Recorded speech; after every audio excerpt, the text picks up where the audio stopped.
ಅನ್ವಯಿಸಿದರೆ ಅಥವಾ ರೆಸೊನೇಟ್ ಆದರೆ ಮಾತ್ರ ತೊಗೊಳ್ಳಿ, ಇಲ್ಲಾಂದರೆ ಬಿಟ್ಬಿಡಿ. ಇದು ಒಂದು ಜನರಲ್ ರೀಡಿಂಗ್ ಮಾತ್ರ ಆಗಿರುತ್ತೆ. ಕಾರ್ಡ್ಸ್ನ ಶಫಲ್ ಮಾಡಿದಾಗ ನನಗೆ ಫಸ್ಟ್ ಕಾರ್ಡ್ 8 ಆಫ್ ಪೆಂಟಿಕಲ್ಸ್ ಬಂದಿದೆ. ಸೊ ಮೇ ಬಿ ತುಂಬ ಎಮೋಷ್ನಲ್ ಆಗ್ಬೋದು ನೀವು ಅಂತ ಅನಿಸುತ್ತೆ ನನಗೆ. ಈ ಮಂತು ಸ್ವಲ್ಪ ಹೆಲ್ತ್ ಕಡೆ ಫೋಕಸ್ ಇರಲಿ. ತುಂಬ ಸಣ್ಣ ಪುಟ್ಟ ತೊಂದರೆಗಳಂತ ಹೇಳಲ್ಲ, ಏನಾದರೂ ತಾಗಿಸ್ಕೊಡ್ತೀರಾ, ಬೆರಳುಗಳ ಬಗ್ಗೆ ಹುಷಾರಾಗಿರಿ. ಸೊ ನೆಕ್ಸ್ಟ್ ಬರೋ 30 ಡೇಸ್ವರೆಗೂ ಸ್ವಲ್ಪ ಡಿಫಿಕಲ್ಟೀಸ್ ಅಂತ ಹೇಳ್ತೀನಿ. ಸ್ವಲ್ಪ ಪೇಷನ್ಸ್ ಇಂಪಾರ್ಟೆಂಟ್. ಹಾಗೆ ಸ್ವಲ್ಪ ಹೊಸ ವ್ಯಕ್ತಿಗಳನ್ನ ಮೀಟ್ ಆಗ್ತೀರಾ, ಮೋಸ ಹೋಗೋ ಚಾನ್ಸಸ್ ಕೂಡ ಅಷ್ಟೇ ಇರುತ್ತೆ. ಸಡನ್ ಡಿಫಿಕಲ್ಟೀಸ್ನ ಕೂಡ ನಾನು ಹೇಳ್ತೀನಿ. 8 of pentacles paying bills and loans ಅಂತ ಹೇಳುತ್ತೆ. 9 to 5 ವರ್ಕ್, ಓವರ್ ವರ್ಕ್ ನಿಮ್ಮದು, ನಿಮ್ಮ ಪಾರ್ಟ್ನರ್ದು. ಚಾಲೆಂಜಸ್ ಇಂಪ್ರೂವ್ ಆಗುತ್ತೆ, ಸ್ವಲ್ಪ ನೀವು ಬ್ಯಾಲೆನ್ಸ್ನ ನೋಡ್ತೀರಾ. ಸೆಕೆಂಡ್ ಕಾರ್ಡ್ ನನಗೆ 8 ಆಫ್ ವಾಂಡ್ಸ್ ಬಂದಿದೆ. ತುಂಬ ಕಾನ್ಸಂಟ್ರೇಷನ್ ಅಗತ್ಯ ಇದೆ ರಿಲೇಷನ್ಶಿಪ್ ಬಗ್ಗೆ ಮತ್ತು ನೀವು ಮಾಡೋ ಕೆಲಸದ ಬಗ್ಗೆ ಅಂತ ಕೂಡ 8 ಆಫ್ ವಾಂಡ್ಸ್ ಹೇಳ್ತಾ ಇದೆ. ಸೊ ಥರ್ಡ್ ಕಾರ್ಡ್ ನನಗೆ ನೈಟ್ ಆಫ್ ವಾಂಡ್ಸ್ ಬಂದಿದೆ. ತುಂಬ ಹಾರ್ಡ್ ವರ್ಕಿಂಗ್ ಇದ್ದೀರಾ. ನಾನು ಆಗಲೇ ಹೇಳಿದೆ, ಸ್ಯಾಟರ್ನ್ ಇದ್ದಾನೆ ಅಂದರೆ ಹಾರ್ಡ್ ವರ್ಕ್ ನೀವು ಮಾಡಲೇಬೇಕು. ಸೊ ಕೆಲವರು ಈ ಚಾಲೆಂಜಸ್ಸಿಂದ ಹೊರಗಡೆ ಹೋದ್ರಾಯ್ತು ಅನ್ನೋ ಪ್ಲ್ಯಾನಲ್ಲಿದ್ದೀರಾ, ಬಟ್ ಅದು ಹಾಗಾಗೋದಿಲ್ಲ. ನೀವು ಅದನ್ನೆಲ್ಲ ಕ್ಲಿಯರ್ ಮಾಡೇ ನೀವು ಲೈಫ್ ಇರೋದೇ ಹಾಗೆ, ಏನೂ ಮಾಡೋಕ್ಕಾಗೋದಿಲ್ಲ.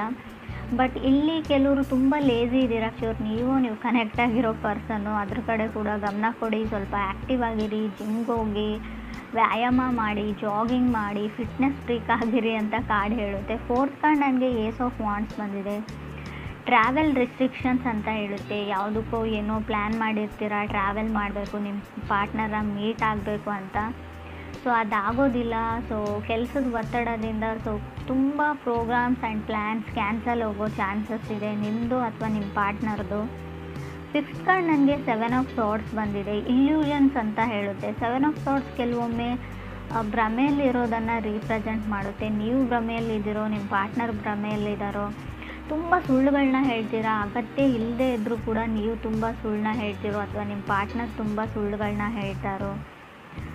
ಸೊ ರೆಡ್ ಫ್ಲ್ಯಾಗ್ ಅಂತ ಹೇಳುತ್ತೆ. ನಿಮಗೇನೋ ತುಂಬ ಫೀಲಿಂಗ್ಸ್ ಇದೆ, ಡೇಟ್ ಮಾಡಬೇಕು, ಅವ್ರನ್ನ ಮೀಟ್ ಆಗಬೇಕು, ಅವ್ರನ್ನ ನೋಡಬೇಕು, ಅವ್ರ ಜೊತೆ ಫೀಲಿಂಗ್ಸ್ನ ಶೇರ್ ಮಾಡ್ಕೊಳ್ಬೇಕು ಅಂತ. ಬಟ್ ನಿಮ್ಮ ಪಾರ್ಟ್ನರ್ದು ರೆಡ್ ಫ್ಲ್ಯಾಗ್ ಇದೆಯೋ, ನಿಮ್ಮದು ರೆಡ್ ಫ್ಲ್ಯಾಗ್ ಇದೆಯೋ, ತುಂಬ ರಿಸ್ಟ್ರಿಕ್ಟಿವ್ ಇದ್ದಾರೆ, ಅವರು ಓಪನ್ ಅಪ್ ಆಗ್ತಾ ಇಲ್ಲ, ಅವ್ರ ಫೀಲಿಂಗ್ಸ್ನ ಶೇರ್ ಮಾಡ್ಕೊಳ್ತಾ ಇಲ್ಲ ಅಂತ ಅನಿಸುತ್ತೆ. ಸಿಕ್ಸ್ ಕಾರ್ಡ್ ನನಗೆ 7 ಆಫ್ ಕಪ್ಸ್ ಬಂದಿದೆ. ಕೆಲವರು ತುಂಬ ಕೆಲಸದಲ್ಲೂ ಅಥವಾ ರಿಲೇಷನ್ಶಿಪ್ಪಲ್ಲೂ ತುಂಬ ಕನ್ಸಿಸ್ಟೆನ್ಸ್ ಇದ್ದಾರೆ. ಸೊ ಹೇಗಾದರೂ ಮಾಡಿ ಅವ್ರನ್ನ ಪಟ್ಕೊಳ್ಳೇಬೇಕು, ಅವ್ರ ಮನಸ್ಸನ್ನ ಗೆಲ್ಲೇಬೇಕು ಅನ್ನೋ ಅಥವಾ ಗೋಲ್ಸ್ನ ಅಥವಾ ಡ್ರೀಮ್ಸ್, ಕೆರಿಯರ್ ಬಗ್ಗೆ ಆದರೆ ಆ ಗೋಲ್ಸ್ನ ರೀಚ್ ಮಾಡಲೇಬೇಕು ಅಂತ ಹೇಳ್ತಾರೆ. ಸೊ ಫ್ಯಾಮ್ಲಿ ಚೆನ್ನಾಗಿದೆ, ವೆಲ್ತಿ ಫ್ಯಾಮ್ಲಿ ಅನ್ಬೋದು, ನಿಮ್ಮದು ಕೂಡ ಅವ್ರದ್ದು ಕೂಡ. ಸೊ ಅಡ್ವೈಸನ್ನ ತೊಗೊಳ್ಬೋದು. ಸ್ಟಾರ್ಟಿಂಗ್ ಆಫ್ ರಿಲೇಷನ್ಶಿಪ್ಪಲ್ಲಿ ಹೊಸದಾಗಿ ಕಮಿಟ್ ಆಗಿದೆ, ಖಂಡಿತವಾಗ್ಲೂ ನಿಮ್ಮ ಫ್ರೆಂಡ್ಸ್ದು ಯಾರಾದರೂ ಅಡ್ವೈಸ್ನ ತೊಗೊಳ್ಳಿ ನೀವು ಅಂತ ಕೂಡ ಕಾರ್ಡ್ ಹೇಳುತ್ತೆ. 7th ಕಾರ್ಡ್ ನನಗೆ 6 ಆಫ್ ಸಾರ್ಡ್ಸ್ ಬಂದಿದೆ. ಯಾರೋ ಯಾರ ಜೊತೆನೋ ಮಾತಾಡ್ತಾ ಇಲ್ಲ, ನೀವು ನಿಮ್ಮ ಪಾರ್ಟ್ನರ್ ಜೊತೆ ಅಷ್ಟೊಂದು ಕಮ್ಯುನಿಕೇಟ್ ಮಾಡ್ತಾ ಇಲ್ವೋ, ಅದರ್ ಪರ್ಸನ್ ನಿಮ್ಮ ಜೊತೆ ಕಮ್ಯುನಿಕೇಟ್ ಮಾಡ್ತಾ ಇಲ್ವೋ. ಕೆಲವ್ರಿಗೆ ರೆಡ್ ಫ್ಲ್ಯಾಗ್ ಅಂತ ಹೇಳಿದೆ. ಸೊ ತುಂಬ ಸ್ಟ್ರಾಂಗಾಗೇ ಇದೆ ಅದು. ನೀವು ಅವ್ರನ್ನ ಬ್ಲಾಕ್ ಮಾಡಿದಿರೋ, ಅವ್ರು ನಿಮ್ಮನ್ನು ಬ್ಲಾಕ್ ಮಾಡಿದಿರೋ. ಮೈಂಡ್ ಗೇಮ್ಸ್ ಅಂತ ಹೇಳ್ಬೋದು. ಸೊ ಮೈಂಡ್ ಗೇಮ್ಸ್ ಕೂಡ ಕಾಣ್ತಾ ಇದೆ. ಕೆಲವರಿಗೆ ಮಾತ್ರ ಫ್ರೆಂಡ್ಸ್, ಎಲ್ರಿಗೂ ಅಲ್ಲ. 8th ಕಾರ್ಡ್ ನನಗೆ ನೈಟ್ ಆಫ್ ಪೆಂಟಿಕಲ್ಸ್ ಬಂದಿದೆ.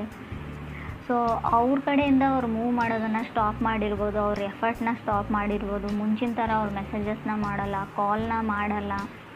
ಸೊ ಇತ್ತೀಚೆಗೆ ಯಾಕೋ ಅವ್ರಿಗೆ ಇಂಟ್ರೆಸ್ಟ್ ಕಮ್ಮಿ ಆಗಿದೆ ಅಂತ ನಿಮ್ಗೆ ಅನಿಸ್ತಾ ಇದೆ. ಬಟ್ ಅದು ಯಾವುದೇ ರೀತಿಯಿಂದಲೂ ಇಂಟ್ರೆಸ್ಟ್ ಕಮ್ಮಿ ಆಗಿಲ್ಲ. ಅವರು ನಿಮ್ಮ ಕಡೆಯಿಂದನೂ ಏನಾದರೂ ಎಫರ್ಟ್ ಬರಲಿ, ನೀವು ಕೂಡ ಅವ್ರನ್ನ ಅಷ್ಟೇ ಅಡ್ಮೈರ್ ಮಾಡಲಿ, ಅಷ್ಟೇ ಲವ್ ಆ್ಯಂಡ್ ಕೇರ್ ಮಾಡಲಿ, ಅಫೆಕ್ಷನ್ ಇರಲಿ ನಿಮ್ಮ ಕಡೆಯಿಂದನೂ ಅಂತ ಅವರು ಬಯಸ್ತಾ ಇದ್ದಾರೆ ಅಂತ ಹೇಳ್ಬೋದು.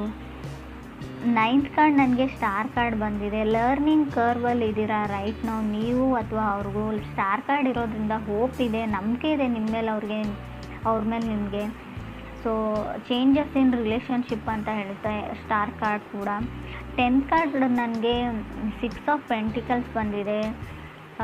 ಕೆಲವರು ಇತ್ತೀಚೆಗೆ ಕೆಲಸ ಸಿಕ್ಕಿದೆಯೋ, ಕೆರಿಯರ್ ಸೆಟಲ್ ಆಗಿದ್ದೀರೋ, ಇತ್ತೀಚೆಗೆ ಮನೆಯಲ್ಲಿ ಫ್ಯಾಮಿಲಿ ಮೆಂಬರ್ಸ್ ನಿಮಗೆ ಜವಾಬ್ದಾರಿ ಕೊಟ್ಟಿದ್ದಾರೋ. ಲರ್ನಿಂಗ್ ಟು ಪೇ ಬಿಲ್ಸ್ ಅಂತ ಹೇಳುತ್ತೆ. ಏನಾದರೂ ಡೀಪ್ ಸ್ಟಫ್ನ ಬೈ ಮಾಡೋದು, ಪ್ರಾಪರ್ಟಿ ಖರೀದಿ ಮಾಡೋದು, ವೆಹಿಕಲ್ಸ್ನ ತೊಗೊಳ್ಳೋದು, ತುಂಬ ರೆಸ್ಪಾನ್ಸಿಬಿಲಿಟೀಸ್ನ ತೊಗೊಳ್ತಾ ಇದ್ದೀರಾ ಕೆಲವರು ಅಂತ ಕೂಡ ಕಾರ್ಡ್ ಹೇಳುತ್ತೆ. ತುಂಬ ಲೇಜಿ ಇದ್ದರೆ ಮುಂಚೆ ಫ್ಯಾಮಿಲಿ ಮೆಂಬರ್ಸ್ ನೋಡ್ಕೊಳ್ತಾರೆ, ಪೇರೆಂಟ್ಸ್ ನೋಡ್ಕೊಳ್ತಾರೆ, ಸೊ ಅದ್ರ ಬಗ್ಗೆ ಎಲ್ಲ ನಾನು ಯೋಚನೆ ಮಾಡಲ್ಲ ಅಂತ ಅಂದ್ಕೊಳ್ತಿದ್ರಿ. ಬಟ್ ಇತ್ತೀಚೆಗೆ ಎಲ್ಲ ಜವಾಬ್ದಾರಿಗಳು, ಸೊ ಇದು ನಿಮ್ಮ ಜೊತೆ ಆಗ್ತಾ ಇರ್ಬೋದು ಈ ಸಿಚುವೇಶನ್, ಅಥವಾ ನಿಮ್ಮ ಪಾರ್ಟ್ನರ್ ಲೈಫಲ್ಲಿ ಕೂಡ ಆಗ್ತಾ ಇರ್ಬೋದು ಅಂತ ಕಾರ್ಡ್ಸ್ ಹೇಳುತ್ತೆ. 11th ಕಾರ್ಡ್ ನನಗೆ 8 ಆಫ್ ಕಪ್ಸ್ ಬಂದಿದೆ. ವಾಕಿಂಗ್ ಅವೇ ಅಂತ ಹೇಳ್ಬೋದು. 8 ಆಫ್ ಕಪ್ಸ್ ಯಾರಿಂದನೂ ನೀವು ದೂರ ಸರಿಯೋಕ್ಕೆ ಟ್ರೈ ಮಾಡ್ತಾ ಇದ್ದೀರಾ. ಕೆಲವರು ಸ್ವಲ್ಪ ಮಟ್ಟಿಗೆ ಇಗ್ನೋರ್ ಮಾಡ್ತಾ ಹೋಗ್ತಾ ಇದ್ದೀರಾ ಅಂತ ಹೇಳ್ಬೋದು. ಫ್ರೆಂಡ್ಸ್, ಇದು ಎಲ್ರಿಗೂ ಅಲ್ಲ, ಕೆಲವ್ರಿಗೆ ನಿಮ್ಮ ಪಾರ್ಟ್ನರ್ ನಿಮ್ಮನ್ನು ಇಗ್ನೋರ್ ಮಾಡ್ತಾ ಇದ್ದಾರೋ ಅಥವಾ ನೀವು ನಿಮ್ಮ ಪಾರ್ಟ್ನರ್ನ ಇಗ್ನೋರ್ ಮಾಡ್ತಾ ಇದ್ರೋ, ದೂರ ಹೋಗಬೇಕು ಅಂತ ಅನಿಸಿದೆ ಕೆಲವ್ರಿಗೆ, ಇಂಟ್ರೆಸ್ಟ್ ಕಮ್ಮಿ ಆಗಿದೆ ಅಂತ ಕೂಡ ಹೇಳುತ್ತೆ. ಆಗಲೇ ಹೇಳಿದೆ, ಏನಾದರೂ ಪ್ರಾಪರ್ಟಿನ ಬೈ ಮಾಡ್ತೀರಾ ಅಂತ. ಕೆಲವರು ಮನೇನ ಪರ್ಚೇಸ್ ಮಾಡಬೇಕು ಅಂತ ಅಂದ್ಕೊಂಡಿದ್ದಾರೆ. ಕೆಲವರು ಓವರ್ ಕಮಿಟ್ ಆಗಿದ್ದೀನಿ ಅಂತ ಅನ್ನಿಸ್ತಾ ಇದೆ. ನಾನು ಆಗಲೇ ಹೇಳಿದೆ, ಯಾವುದ್ರ ಹಿಂದೆನೂ ಕೂಡ, ಯಾರ ಹಿಂದೆನೂ ಕೂಡ ನೀವು ತುಂಬ ರಶಲ್ಲಿ ಹೋಗಬೇಡಿ, ತುಂಬ ಓವರ್ ಕಮಿಟ್ ಆಗಬೇಡಿ ಅಂತ ಹೇಳುತ್ತೆ. ಸೊ ನಿಮ್ಮ ಮನಸ್ಸು ಏನು ಹೇಳುತ್ತೆ ಅದನ್ನು ಮಾಡಿ, ಪರವಾಗಿಲ್ಲ. ಆದರೂ ಕೂಡ ಅವ್ರಿಗೆ ನೀವು ಹೆಸಿಟೇಟ್ ಮಾಡ್ತಾ ಇದ್ದೀರಾ, ಇರಿಟೇಟ್ ಮಾಡ್ತಾ ಇದ್ದೀರಾ ಅನ್ನೋದ್ರ ಬಗ್ಗೆ ಕೂಡ ಯೋಚನೆ ಮಾಡಿ. ಸ್ವಲ್ಪ ಸ್ಟಾರ್ಟಿಂಗಲ್ಲಿ ಸ್ವಲ್ಪ ಪೇಷನ್ಸ್ ಇಂಪಾರ್ಟೆಂಟ್ ಆಗುತ್ತೆ. ಅವ್ರನ್ನ ನೀವು ಅರ್ಥ ಮಾಡ್ಕೊಳ್ಳೋಕೆ ಟ್ರೈ ಮಾಡಿ, ಅಥವಾ ನೀವು ಅವರು ನಿಮ್ಮನ್ನು ವೈಸ್ ವರ್ಸ ಅಂತ ಕಾರ್ಡ್ ಹೇಳುತ್ತೆ. 12th ಕಾರ್ಡ್ ನನಗೆ 2 ಆಫ್ ಸಾರ್ಡ್ಸ್ ಬಂದಿದೆ. 13th ಕಾರ್ಡ್ ಏಸ್ ಆಫ್ ಸಾರ್ಡ್ಸ್ ಬಂದಿದೆ. ಸೊ ಅವ್ರು ಯಾಕೋ ಮಾತಾಡ್ತಾ ಇಲ್ಲ ನಿಮ್ಮ ಜೊತೆ ಅಂತ ಅಂದ್ಕೊಳ್ತೀನಿ ನಾನು. ನಿಮ್ಮ ಪಾರ್ಟ್ನರ್ ನಿಮ್ಮ ಜೊತೆ ಮಾತಾಡ್ತಾ ಇಲ್ಲ. ಸೊ ತುಂಬ ಸೇಫ್ಗೆ ಮಾಡ್ತಾರೆ, ಅವರು ಸೇಫಾಗಿರೋಕ್ಕೆ ಟ್ರೈ ಮಾಡ್ತಾರೆ. ಮೇ ಬಿ ಕೆಲವ್ರಿಗೆ ತುಂಬ ಟಾಕ್ಸಿಕ್ ರಿಲೇಷನ್ಶಿಪ್ಪಲ್ಲಿದ್ರಿ, ನಿಮ್ಮ ಫ್ಯಾಮಿಲಿ ಮೆಂಬರ್ಸ್ ನಿಮ್ಮನ್ನು ಸೇವ್ ಮಾಡಿದರು, ಆ ವ್ಯಕ್ತಿ ಸರಿಯಿಲ್ಲ ಅಂತ ಹೇಳಿದರು, ಅದಾದಮೇಲೆ ನೀವು ಹೊರಗಡೆ ಬಂದ್ರಿ. ಸೊ ಟೈಮ್ ಟು ಲರ್ನ್ ಅಂತ ಹೇಳುತ್ತೆ. ಕಲಿಯೋದಕ್ಕೆ ತುಂಬ ಇದೆ ಕೆಲವ್ರಿಗೆ ಲೈಫಲ್ಲಿ, ಅದನ್ನು ಕಲಿಯೋದಕ್ಕೆ ಟ್ರೈ ಮಾಡಿ, ಲೈಫ್ ಲೆಸನ್ಸ್ನ ಕಲೀರಿ ಅಂತ ಹೇಳುತ್ತೆ. ಇನ್ನೂ ತುಂಬ ಟೈಮ್ ಇದೆ ನಿಮಗೆ. ಯಾವ ವ್ಯಕ್ತಿಗಳು ಯಾವ ಥರ, ಯಾರ ಜೊತೆ ಹೇಗೆ ನಡ್ಕೊಳ್ಬೇಕು ಅನ್ನೋದನ್ನು ಕಲೀರಿ. ಯಾವಾಗಲೂ ಫನ್ ಆ್ಯಂಡ್ ಜೋಕಲ್ಲೇ ಇರಬೇಡಿ ಅಂತ ಕೂಡ ಕಾರ್ಡ್ಸ್ ಹೇಳುತ್ತೆ.